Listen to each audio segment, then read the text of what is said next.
Praise the Lord. Hallelujah. സ്തോത്രം സ്തോത്രം സ്തോത്രം സ്തോത്രം സ്തോത്രം. കർത്താവിൻ്റെ അതിപരിശുദ്ധമായ തിരുനാമം ഈ അനുഗ്രഹിക്കപ്പെട്ട പ്രഭാതത്തിൽ വാഴ്ത്തപ്പെടുമാറാകട്ടെ. പ്രിയപ്പെട്ട ദൈവമക്കളെ, നമുക്ക് ഒരുമിച്ച് 2026 ആമേൻ ആമേൻ മെയ് മാസം 27 ബുധനാഴ്ച പ്രഭാതത്തിൽ കർത്താവിനെ ആരാധിക്കുവാൻ, കർത്താവിനെ സ്തുതിക്കുവാൻ സ്വർഗീയ പിതാവ് ഒരുക്കി തന്നിരിക്കുന്ന നല്ല സമയത്തിനായിട്ട് നമുക്ക് നന്ദിയോടെ സ്തോത്രം ചെയ്യാം. ഹല്ലേലൂയ. സ്തോത്രം സ്തോത്രം സ്തോത്രം സ്തോത്രം സ്തോത്രം സ്തോത്രം. കഴിഞ്ഞ പകൽക്കാലം മുഴുവൻ കർത്താവ് നമ്മളെ കാത്തു പരിപാലിച്ചല്ലോ. കരങ്ങളെ ഒന്ന് ഉയർത്തിപ്പിടിച്ചിട്ട് കർത്താവിനൊന്ന് സ്തോത്രം പറഞ്ഞ് കരങ്ങളെ ഉയർത്തിപ്പിടിച്ചുകൊണ്ട് പറയാം, കർത്താവെ നന്ദിയോടെ സ്തോത്രം, നന്ദിയോടെ സ്തോത്രം, നന്ദിയോടെ സ്തോത്രം സ്തോത്രം സ്തോത്രം. കഴിഞ്ഞ രാത്രികാലം മുഴുവൻ കർത്താവ് നമ്മളെ കാത്തു പരിപാലിച്ചില്ലേ. കരങ്ങളെ ഉയർത്തിപ്പിടിച്ചുകൊണ്ട് കർത്താവിന് സ്തോത്രം പറഞ്ഞാണ്ട് സ്തോത്രം സ്തോത്രം സ്തോത്രം സ്തോത്രം സ്തോത്രം. ആരോഗ്യത്തോടെ സൗഖ്യത്തോടെ പ്രഭാതത്തിൽ ഉണർത്തിയ ദൈവത്തിന് കരമുയർത്തിപ്പിടിച്ച് പറ സ്തോത്രം സ്തോത്രം സ്തോത്രം സ്തോത്രം സ്തോത്രം. ഈ പകൽക്കാലം ക്രിസ്തുയേശുവിൽ നമ്മളെ ജയോത്സവമായി നടത്തുന്ന ദൈവത്തിന് നന്ദിയോടെ സ്തോത്രം, നന്ദിയോടെ സ്തോത്രം, നന്ദിയോടെ സ്തോത്രം. Hallelujah hallelujah. സ്തോത്രം സ്തോത്രം സ്തോത്രം. യഹോവ നല്ലവനാകുന്നു, നമ്മുടെ കർത്താവിൻ്റെ ദയ ഇന്നും എന്നേക്കുമുള്ളത്. കഴിഞ്ഞ രാത്രി കാത്ത് പരിപാലിച്ച കർത്താവിന് ഒരിക്കലൂടെ സ്തോത്രം പറഞ്ഞ് സ്തോത്രം. ആരോഗ്യത്തോടെ എഴുന്നേൽപ്പിച്ചതിന് സ്തോത്രം പറഞ്ഞ് നമ്മളല്ല എഴുന്നേറ്റത്, കർത്താവാണ് നമ്മളെ എഴുന്നേൽപ്പിച്ചത്. അതിനായിട്ട് സ്തോത്രം. അനേകർ ലോകത്തിൽ നിന്ന് മാറ്റപ്പെട്ടു പോയി, അനേകർക്ക് എഴുന്നേൽക്കാൻ കഴിയാതെ പോയി. പക്ഷേ ദൈവത്തിൻ്റെ കൃപയാൽ നമ്മൾ ആരോഗ്യത്തോടെ എഴുന്നേറ്റപ്പോൾ അതിന് കർത്താവിന് സ്തോത്രം പറഞ്ഞാട്ടെ. സ്തോത്രം സ്തോത്രം സ്തോത്രം സ്തോത്രം. അങ്ങ് നല്ലവനാകുന്നു, അങ്ങയുടെ ദയ ഇന്നും എന്നേക്കുമുള്ളതാണ്. നമുക്കൊരുമിച്ച് പ്രാർത്ഥിക്കാം. ഞങ്ങളുടെ സ്വർഗീയ പിതാവേ, ഞങ്ങൾ ഈ മനോഹരമായ പ്രഭാതത്തിനായിട്ട് സ്തോത്രം. ഈ പ്രഭാതത്തിൽ അങ്ങയുടെ സന്നിധിയിലായിരിക്കാൻ അങ്ങ് ഞങ്ങൾക്ക് കൃപ തന്നതിനായിട്ട് സ്തോത്രം. അപ്പോൾ ഈ പ്രഭാതത്തിൽ ഈ ശബ്ദം കേൾക്കുന്ന എല്ലാവർക്കും വേണ്ടി ഞങ്ങൾ പ്രാർത്ഥിക്കുക. ഓരോരുത്തരെയും വ്യക്തിപരമായി കർത്താവ് അനുഗ്രഹിക്കണമേ. പരിശുദ്ധാത്മാവിൻ്റെ നിറവിൽ എല്ലാവരെയും മറയ്ക്കണമേ കർത്താവേ.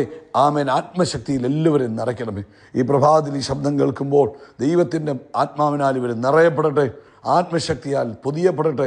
അനേകർക്ക് ഇവർ ബ്ലെസ്സിങ് ആയി മാറട്ടെ. പ്രത്യേകിച്ച് രോഗത്താൽ ഭാരപ്പെടുന്നവരുണ്ട്, ഞങ്ങളവരെ ഞങ്ങളുടെ കരങ്ങളിലേക്ക് ഏൽപ്പിച്ച് പ്രാർത്ഥിക്കുന്നു. ഹൃദയ സംബന്ധമായ രോഗത്താൽ ഭാരപ്പെടുന്നവർ ആമേൻ ഇപ്പോൾ സൗഖ്യമാകട്ടെ. അതുപോലെ അടിവയറ്റിൽ വേദനയാൽ ആമേൻ ഭാരപ്പെടുന്നവർ യേശുവിൻ്റെ നാമത്തിൽ പൂർണ്ണ സൗഖ്യം പ്രാപിക്കട്ടെ. ആ വയറിനകത്തുള്ള അസ്വസ്ഥതകൾ എന്തു തന്നെയാണെങ്കിലും, ആ വേദനയ്ക്കുള്ള കാരണം എന്തു തന്നെയാണെങ്കിലും അത് പൂർണ്ണമായിട്ട് വിട്ട് തൻ്റെ കുഞ്ഞുങ്ങൾ സ്വസ്ഥരായി തീരട്ടെ. അതുപോലെ കർത്താവേ, ഈ പ്രഭാതത്തിൽ ആമേൻ ഞങ്ങൾ സാമ്പത്തിക ബുദ്ധിമുട്ടിലൂടെ കടന്നു പോകുന്നവരെ ഓർക്കുന്നു. ആമേൻ. വഴി തുറന്നു കൊടുക്കുന്ന ദൈവത്തിന് സ്തോത്രം. ആമേൻ. പല കാര്യങ്ങൾ ചെയ്തിട്ടും ഒരു ഫൈനാൻഷ്യലി ഒന്നും എഴുന്നേൽക്കാൻ കഴിയാതെ ആമേൻ ബുദ്ധിമുട്ട് അനുഭവിക്കുന്നവർ കർത്താവേ, ഇന്ന് യേശുവിൻ്റെ നാമത്തിൽ ഞങ്ങൾ അവരെ ഞങ്ങളുടെ കരങ്ങളിലേക്ക് ഏൽപ്പിച്ച് പ്രാർത്ഥിക്കും. കർത്താവ് അവർക്ക് ആശ്വാസം കൊടുക്കണമേ, അവർക്ക് സമാധാനം കൊടുക്കണം. വഴി തുറക്കുന്ന ദൈവമാണെന്നാകിയാൽ സ്തോത്രം. ഇന്ന് പകൽ തന്നെ കുഞ്ഞുങ്ങൾക്കായി ചില പുതിയ വാതിലുകളെ അങ്ങ് തുറന്നു കൊടുക്കുന്നതിന് സ്തോത്രം ചെയ്യും.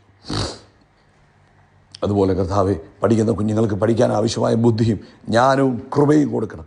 ദൈവത്തിൻ്റെ ആത്മാവിനാൽ നിറച്ച് ദൈവിക പരിജ്ഞാനത്താൽ തൻ്റെ കുഞ്ഞുങ്ങളെ ഉപയോഗിക്കണമെന്ന് പ്രാർത്ഥിക്കുന്നു. കർത്താവെ, വീണ്ടും പ്രാർത്ഥിക്കുക. കർത്താവെ ഹല്ലേലൂയ. ലോകവ്യാപകമായി കർത്താവിൻ്റെ വേലയിലായിരിക്കുന്നവരെ അനുഗ്രഹിക്കുന്നു. അവരുടെ മേൽ കർത്താവിൻ്റെ പ്രത്യേക ഫേവർ ഉണ്ടാകണമേ. അവയെ കർത്താവിൻ്റെ പ്രത്യേക പ്രൊട്ടക്ഷൻ ഉണ്ടാകണമേ. ഒരു ഉണർവിന് വേണ്ടി ഒരുക്കണം കർത്താവെ. ലോകവ്യാപകമായി ഒരു ഉണർവിന് വേണ്ടി തൻ്റെ ഭക്തന്മാരെ ഈ ദിവസങ്ങളിൽ ഉപയോഗിക്കുന്നതിനായിട്ട് സ്തോത്രം ചെയ്യും കർത്താവ്. അതുപോലെ ഇന്നത്തെ നമ്മുടെ പ്രസൻസ് എൻകൗണ്ടർ മീറ്റിങ്ങിനെ അനുഗ്രഹിക്കുന്നു. അത് ഏറ്റവും അനുഗ്രഹപൂർണ്ണമായി തീരട്ടെ. കർത്താവ് വലിയ കാര്യങ്ങളെ ചെയ്യുന്നതിന് നന്ദി. യേശുവിൻ്റെ നാമത്തിൽ തന്നെ ആമേൻ ആമേൻ ആമേൻ. കർത്താവ് അനുഗ്രഹിക്കട്ടെ. കർത്താവിൻ്റെ കൃപയും വലിയ സമാധാനവും നിങ്ങളുടെ മേൽ വാഴട്ടെ എന്ന് പ്രാർത്ഥിക്കുന്നു. പ്രത്യേകിച്ച് നമുക്ക് ഈ പ്രഭാതത്തിൽ പരിശുദ്ധാത്മാവ് തന്നിരിക്കുന്ന ആലോചന എഫേസ്യ ലേഖനം 4-ാം അധ്യായം. നമ്മളെപ്പോഴും പലപ്പോഴും ചിന്തിക്കുന്ന വാക്യമാണ്, പക്ഷേ നമ്മുടെ ജീവിതത്തിൽ വളരെ അത്യാവശ്യമായ ഒരു പ്രാക്ടിക്കൽ ലൈഫിൽ വളരെ ഇമ്പോർട്ടൻ്റ് ആയ കാര്യമായതുകൊണ്ടാണ് വീണ്ടും ഇന്നത് വായിക്കുന്നത്. അവിടെ പറയുന്നു, എഫേസ്യ 4:26 പറയുന്നു, കോപിച്ചാൽ പാപം ചെയ്യാതിരിപ്പീൻ, സൂര്യൻ അസ്തമിക്കുവോളം നിങ്ങൾ കോപം വെച്ചുകൊണ്ടിരിക്കരുത്. അതായത് തിരുവെഴുത്ത് നമ്മളെ പഠിപ്പിക്കുക, സൂര്യൻ അസ്തമിക്കുവോളം നമ്മൾ നമ്മുടെ ജീവിതത്തിൽ ദേഷ്യവും പിണക്കവും വെച്ചുകൊണ്ട് ഇരിക്കരുത് എന്നുള്ളതാണ് പരിശുദ്ധാത്മാവ് ഈ പ്രഭാതത്തിൽ നമ്മളെ പഠിപ്പിക്കുന്നത്. അതായത് എഫേസ്യ ലേഖനം 4-ാം അധ്യായം എന്ന് പറയുമ്പോൾ ഈ എഫേസ്യ ലേഖനം തന്നെ ഒരു പുതിയ സൃഷ്ടിയായിട്ട് എങ്ങനെ ഭൂമിയിൽ ജീവിക്കാം, പ്രത്യേകിച്ച് 4-ാം അധ്യായത്തിൽ നമ്മളെ പഠിപ്പിക്കുന്ന യൂണിറ്റിയെക്കുറിച്ച്, ഐക്യതയെക്കുറിച്ച്, ആത്മീക പക്വതയെക്കുറിച്ച്, സ്നേഹത്തെക്കുറിച്ച്, ക്ഷമയെക്കുറിച്ച്, വിശുദ്ധ ജീവിതത്തെക്കുറിച്ചൊക്കെ അപ്പോസ്തലൻ നമ്മളെ ഈ അധ്യായത്തിൽ പഠിപ്പിക്കുമ്പോൾ ഇവിടെ പറയുക, കോപമെന്ന് പറയുന്നത് ഒരു സ്വാഭാവികമായ ഒരു ഇമോഷനാണ്. പക്ഷേ ഇത് കൺട്രോൾഡ് ആയില്ലെങ്കിൽ, അല്ലെങ്കിൽ നിയന്ത്രിക്കാൻ കഴിഞ്ഞില്ലെങ്കിൽ, ഇത് പാപത്തിലേക്കുള്ള ഒരു വാതിലായി മാറും. ഡിവിഷനുകളിലേക്ക്, അതായത് ഭിന്നതയിലേക്കുള്ള ഒരു വാതിലായി മാറും. കയ്പിലേക്കുള്ള വാതിലായി മാറും. അവസാനം ഇത് തകർച്ചയിലേക്ക് പോകാൻ സാധ്യതയുണ്ട്. അതായത് കോപം കൺട്രോൾഡ് ആയില്ലെങ്കിൽ. ഈ വാക്യത്തിൽ പറഞ്ഞത് കോപിക്കരുതെന്നല്ലല്ലോ പറഞ്ഞു, കോപിച്ചാൽ എന്നല്ലേ പറഞ്ഞത്. അതായത് കോപിക്കണ്ടെന്നല്ല പറഞ്ഞത്, കോപിച്ചാൽ. ഹല്ലേലൂയ. അപ്പം അതായത് കോപിച്ചാൽ നിങ്ങൾ പാപം ചെയ്യരുത്. എന്നിട്ട് പറയും ഈ കോപം താൽക്കാലികമായിരിക്കണം, ഇതിനെ പെർമനൻ്റ് ആക്കി കൊണ്ടുപോകാൻ പാടില്ല. അതായത് നമ്മൾ കോപിച്ചു, ഒന്ന് ദേഷ്യം വന്നു, ഒരു വിഷമം ഉണ്ടായി, ഒരു ബുദ്ധിമുട്ടുണ്ടായി, നമുക്കൊരു കോപം ഉണ്ടായി കേട്ടോ. പക്ഷേ നമ്മൾ ഇതിനെ എന്ത് ചെയ്യരുത്, ഇതിനെ നമ്മുടെ മനസ്സിൽ വെച്ചുകൊണ്ടിരിക്കരുത്. ഈ കോപം എന്ന് പറയുന്ന ഒരു തീയായിട്ടൊന്ന് കണ്ടാട്ടെ. അപ്പം ഒരു ചെറിയ തീ, അതിനെ നമുക്ക് പണ്ട് കാലത്തൊക്കെ നമ്മൾ വീടിനകത്ത് തണുപ്പ് കിട്ടാൻ വേണ്ടി ഒരു തീ ഉണ്ടാക്കുന്ന പരിപാടിയുണ്ട്. അത് എന്ത് ചെയ്യും, വീടിനെ തണുപ്പിക്കും. പക്ഷേ ഇത് അൺകൺട്രോളായി ചിലരുടെ കട്ടിലിനടിയിലായി ഇത് വെക്കുന്നത്. ഇത് അറിയാതെ ശ്രദ്ധിച്ചില്ല, ഇത് കയറി കട്ടിലേ കയറി. അന്നത്തെ കാലത്ത് കയർ കട്ടിലും പ്ലാസ്റ്റിക് കട്ടിലുകളൊക്കെ ഈ കട്ടിലേ കയറി പിടിച്ചു. അവസാനം എന്ത് പറ്റി, ആ വീട് മുഴുവൻ കത്തിച്ച് കളയുക. ഇതുപോലെ കോപം, അല്പം കോപം വന്നു, അത് നമ്മൾ മനസ്സിലിട്ട് സൂക്ഷിച്ച് കോപം വെച്ചുകൊണ്ടിരുന്ന് ബന്ധങ്ങൾ നഷ്ടപ്പെടുന്നു, പരസ്പരം ദേഷ്യമായി. കാരണം നമ്മൾ നമ്മുടെ കോപം കളയാൻ തയ്യാറാകുന്നില്ല. അങ്ങനെ ചില കുടുംബങ്ങൾ തമ്മിൽ എന്നേക്കുമായി വിദ്വേഷവും പിണക്കവും, മിണ്ടാതായി, സമാധാനം നഷ്ടപ്പെട്ടു, അവസാനം വേദനകളുടെ അനുഭവങ്ങളായി മാറുക. ഈ ശത്രു എന്ന് പറയുന്ന ആളിന് എപ്പോഴും ഈ കോപം നമ്മുടെ ഉള്ളിലിരിക്കുന്നത് ഭയങ്കര ഇഷ്ടമാണ്. കാരണം ഈ ശത്രുവിന് കയറാനുള്ള, അതായത് ഒരു വഴിയാ കോപം, ബിറ്റർനെസ്, ഈ പരസ്പര കയ്പ്, അഹങ്കാര ചിന്തകൾ, പ്രതികാര ചിന്തകൾ, ബന്ധങ്ങൾ തകരുന്നത്, സമാധാനം നഷ്ടപ്പെടുന്നത്, ഇതൊക്കെ ഈ പിശാചിന് ഭയങ്കര സന്തോഷമാണ്.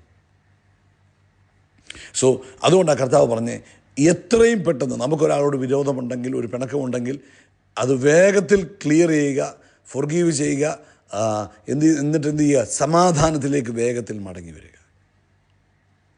ആമേൻ. അതുകൊണ്ട് ഇന്ന് പ്രഭാതത്തിൽ കർത്താവ് നമ്മളോട് പറയുക, കോപിച്ചാൽ എന്ത് ചെയ്യരുത്, പാപം ചെയ്യരുത്.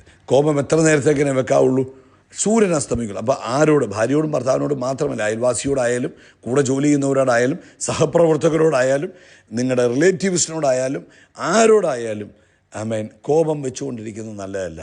അപ്പം കോപം വിട്ട് കളയാൻ നിങ്ങൾ തയ്യാറായാൽ ഉണ്ടാകുന്ന അനുഗ്രഹങ്ങൾ ഒന്ന്, നമുക്ക് സമാധാനം കിട്ടും. ഹല്ലേലൂയ. അത് നമ്മുടെ ജീവിതത്തിന് അനുഗ്രഹമാണ്. 2, ബന്ധങ്ങളെ സൂക്ഷിക്കുവാൻ കഴിയും. 3, ഹല്ലേലൂയ, അത് നിങ്ങളുടെ ആരോഗ്യത്തെ സൂക്ഷിക്കും. 4, അത് നമുക്ക് ആത്മീകമായ വളർച്ച തരും. 5, ഹല്ലേലൂയ, ശത്രു കയറുന്ന വാതിലുകളെ നമ്മൾ അടയ്ക്കുക, നമ്മൾ കോപം വെച്ചുകൊണ്ടിരിക്കാതിരിക്കാമെങ്കിൽ. അപ്പോൾ 5 കാര്യങ്ങൾ പറഞ്ഞു. ഒന്നെന്തുവാ, ഇത് നമുക്ക് സമാധാനം തരും. 2, നമ്മുടെ ബന്ധങ്ങളെ സൂക്ഷിക്കും. 3, ഇത് നമ്മുടെ ആരോഗ്യത്തെ സൂക്ഷിക്കും. 4, ആത്മീകമായ വളർച്ച തരും. 5, ശത്രു കയറാതെ വാതിലിനെ ക്ലോസ് ചെയ്യുവാൻ കഴിയും. അതുകൊണ്ട് ഇന്ന് പ്രഭാതത്തിൽ പ്രിയപ്പെട്ടവരെ, കോപം വിട്ട് കളയുക, വിദ്വേഷം വിട്ട് കളയുക, പക വിട്ട് കളയുക, പിണക്കം വിട്ട് കളയുക. ആരോടും കോപിച്ചുകൊണ്ടിരിക്കാതെ. ഇപ്പം ഈ നമ്മുടെ കയ്യിൽ ഒരു ചിരട്ട കത്തിച്ച്, ഒരു തീ നമ്മുടെ കയ്യിലുണ്ടെന്ന് വെച്ചു. അപ്പം ഇത് നമ്മൾ ആരുടെയെങ്കിലും ദേഹത്തേക്ക് വലിച്ചെറിഞ്ഞു ദേഷ്യം കൊണ്ട്, ഇത് അവരുടെ ശരീരത്തിൽ ചെന്ന് വീഴുന്നതിന് മുമ്പ് ഒരു കാര്യം സംഭവിച്ചു, ഇതെൻ്റെ കയ്യെ പൊള്ളിച്ചു. ഇതാണ് നമ്മൾ കോപം വെച്ചുകൊണ്ടിരുന്നാലുള്ള ബുദ്ധിമുട്ട്. ഹല്ലേലൂയ. ഒരു പക്ഷേ നമുക്ക് മറ്റേ വ്യക്തിയിൽ എന്തെങ്കിലുമൊക്കെ ഈ കോപം കാരണം അവർക്ക് എന്തെങ്കിലുമൊക്കെ ബുദ്ധിമുട്ടുണ്ടാകാം. പക്ഷേ അതിന് മുമ്പ് ഇത് നമ്മുടെ കയ്യിലിരിക്കുന്ന അത്രയും സമയം എന്തു പറ്റി, നമ്മുടെ ജീവിതത്തിലും ബുദ്ധിമുട്ടുകൾ ഉണ്ടായിക്കൊണ്ടിരിക്കും. അതുകൊണ്ട് പ്രിയപ്പെട്ടവരെ, ഇന്ന് പ്രഭാതത്തിൽ തീരുമാനമെടുക്കുക. ജോസഫിനെ സഹോദരങ്ങളോട് പിണങ്ങിയിരിക്കാനായിരുന്നെങ്കിൽ എന്തുമാത്രം പിണങ്ങിയിരിക്കാമായിരുന്നു. പക്ഷേ ജോസഫ് ക്ഷമിച്ചു. സോ ഇന്നു മുതൽ നമ്മളോടൊരാൾ വിരോധം കാണിക്കുമ്പോൾ, വിദ്വേഷം കാണിക്കുമ്പോൾ, ഒരാളോട് നമ്മൾ ഇടപെടുമ്പോൾ ആദ്യം ഒന്ന് വെയിറ്റ് ചെയ്യുക, എന്നിട്ട് വേണം പ്രവർത്തിക്കാൻ. Do not make major decision while angry എന്നാണ് ആളുകൾ പറയുന്നത്. അതായത് ദേഷ്യമുള്ളപ്പോൾ ഒരു തീരുമാനം എടുക്കാൻ പോകരുത്. ആരോട് സംസാരിക്കുന്നതിന് മുമ്പ് പ്രാർത്ഥിക്കുക. ആമേൻ. എപ്പോഴും താഴ്മയോടുകൂടെ ഇടപെടുക, പെട്ടെന്ന് ക്ഷമിക്കുക. ഹല്ലേലൂയ. എങ്ങനെ യേശു ക്ഷമിച്ചോ അതുപോലെ നമ്മൾ ക്ഷമിക്കുക. അതുകൊണ്ട് ഇന്ന് പ്രഭാതത്തിൽ കരങ്ങളെ ഉയർത്തിയിട്ട് പറ, ആമേൻ. കർത്താവേ, ഒരു നിർമ്മലമായ ഹൃദയം തരണം, ഒരു സമാധാനമുള്ളൊരു മനസ്സെനിക്ക് തരണം. എന്നിട്ട് പറയാം, യേശുവിൻ്റെ നാമത്തിൽ ഞാൻ എൻ്റെ മനസ്സിൽ കിടക്കുന്ന കയ്പുകളെ പുറത്തു കളയുന്നു, പ്രൈഡിനെ പുറത്തു കളയുന്നു, എല്ലാ ക്ഷമിക്കാനുള്ള ബുദ്ധിമുട്ടുകളെ ഞാൻ പുറത്തു കളയുന്നു. കർത്താവേ, അങ്ങയുടെ സ്നേഹത്താലും അങ്ങയുടെ ഐക്യതയാലും എന്നെ നിറച്ചാട്ട്. ഹല്ലേലൂയ. കർത്താവേ, ഇന്നു മുതൽ ആമേൻ ദൈവിക ജ്ഞാനത്തിൽ പ്രതികരിക്കുവാൻ കർത്താവ് എനിക്ക് കൃപ തരണം. ഇന്നു മുതൽ ദൈവിക സമാധാനത്തിൽ നടക്കുവാൻ, സ്പിരിച്വൽ മെച്യൂരിറ്റിയിൽ നടക്കുവാൻ കർത്താവ് എന്നെ സഹായിക്കണം. ആമേൻ. കർത്താവ് നമ്മളെ ഈ പീസ് ക്യാരിയേഴ്സായിട്ട് മാറ്റുക. അതുകൊണ്ട് ഈ ദിവസങ്ങളിൽ ഈ ടൈമിൽ പ്രിയപ്പെട്ടവരെ, കോപം വെച്ചുകൊണ്ടിരുന്ന വെറുതെ നമ്മുടെ ആത്മീക വളർച്ചയും നമ്മുടെ നന്മയും തടയാതെ കോപത്തെ വിട്ട് കളയുക, കർത്താവിന് ഏൽപ്പിച്ചു കൊടുക്കുക. പിശാചിന് ഇടം കൊടുക്കരുത്. കർത്താവിൻ്റെ നാമം നമ്മളോട് ഉയരട്ടെ. പിതാവെ, ഞങ്ങൾ ഒരുമിച്ച് പ്രാർത്ഥിക്കും യേശു ക്രിസ്തുവിൻ്റെ നാമത്തിൽ. കർത്താവെ, മാനുഷികമായി ഉണ്ടാകുന്ന ആ കോപ സ്വഭാവം ഞങ്ങളിൽ നിന്ന് മാറിപ്പോകട്ടെ. കോപം വെച്ചുകൊണ്ടിരിക്കുന്ന രീതി ഞങ്ങളിൽ നിന്ന് മാറിപ്പോകട്ടെ. അങ്ങയുടെ നാമം ഞങ്ങളുടെ മഹിമപ്പെടട്ടെ, യേശു ക്രിസ്തുവിൻ നാമത്തിൽ തന്നെ. ആമേൻ, ആമേൻ, ആമേൻ. അവൻ നമ്മുടെ തലയെ എണ്ണ കൊണ്ട് അഭിഷേകം ചെയ്യും. നമ്മുടെ പാനപാത്രം നിറഞ്ഞ കവിയും നന്മയും കരുണയും നമ്മുടെ ആയുഷ്കാലമൊക്കെയും നമ്മളെ പിന്തുടരും. നമ്മുടെ ആകാശത്തിലെ നക്ഷത്രങ്ങൾ പോലെ, കടൽക്കരയിലെ മണൽത്തരി പോലെ അത്യന്തം വർദ്ധിച്ച് പെരുകും. We are blessed, we are really blessed, we are permanently blessed and highly favoured. God bless you, God bless you, God bless U.